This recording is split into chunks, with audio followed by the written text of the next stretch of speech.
مسجد میں جانے کے بعد سب سے پہلے روضہ مقدس میں جائے۔ یہ جگہ و حصہ ہے جو منبر شریف اور قبر شریف کے درمیان میں ہے، اس کو مسجد میں جانے کے بعد سب سے پہلے روضہ مقدس میں جائے۔ یہ جگہ و حصہ ہے جو منبر شریف اور قبر شریف کے درمیان میں ہے، اس کو روضہ اس لیے کہا جاتا ہے کہ حضور اقدس صلی اللہ علیہ وسلم کا پاک ارشاد ہے کہ میری قبر اور میری منبر کا درمیانی حصہ جنت کے باغوں میں سے ایک باغ ہے، وضع باغ کو کہتے ہیں۔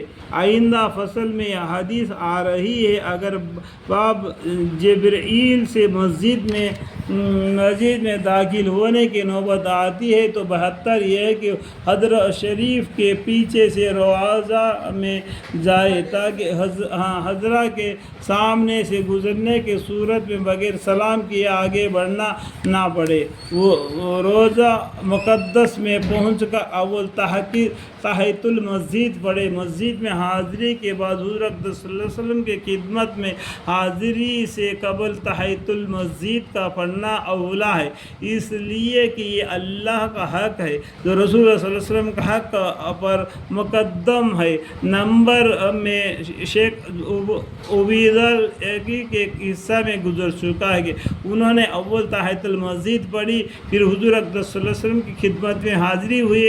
حضرت جابر رضی اللہ عنہ فرماتے ہیں کہ میں نے سفر سے آیا تھا، حضور اقدس صلی اللہ علیہ وسلم کی خدمت میں حاضری ہوا۔ حضور اقدس صلی اللہ علیہ وسلم اس وقت مسجد میں تشریف فرماتے، حضور اقدس صلی اللہ علیہ وسلم نے دریافت فرمایا کہ تحیۃ المسجد پڑھ لی؟ میں نے عرض کیا کہ نہیں۔ فرمایا کہ جاؤ پہلے تحیۃ المسجد پڑھ کر بعد میں میرے پاس آنا۔ تحقیق تحیۃ المسجد کی ان دو رکعتوں میں قل یا ایھا الکافرون اور قل ھو اللہ احد پڑھنا اولا ہے، اس لیے کہ پہلے صورت میں شرک سے نفی اور انکار ہے اور دوسری صورت میں اللہ کا وحدانیت اور ذات و صفات کا اقرار ہے۔ الحمدللہ رب العالمین۔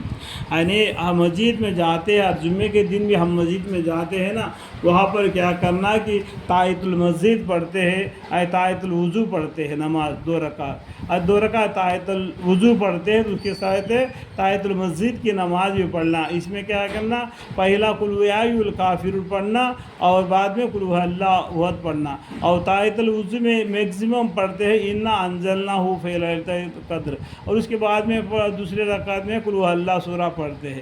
یعنی آداب کو جاننا چاہیے، ہم مسجد میں کیسے جانا، پہلا دہنے پاؤں رکھ کے جانا، بائیں پاؤں رکھ کے باہر آ جانا۔ اس طریقے سے مسجد میں جاتے ہوئے وضو کر لینا اور اعتکاف کی نیت باندھ لینا اور چپ چاپ اللہ کے ذکر میں لگے رہنا، یا امام صاحب جو بیان کرتے ہیں اس کے طرف توجہ رکھنا۔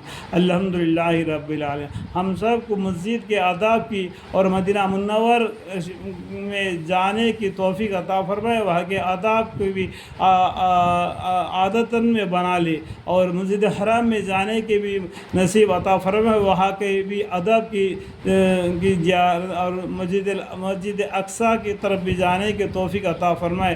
اللہ تعالی ہمیں اور آپ کو ان باتوں کو سمجھنے کے اور اعمال کی توفیق عطا فرمائے۔ اللہم اغفر لی، اللہم اغفر لی۔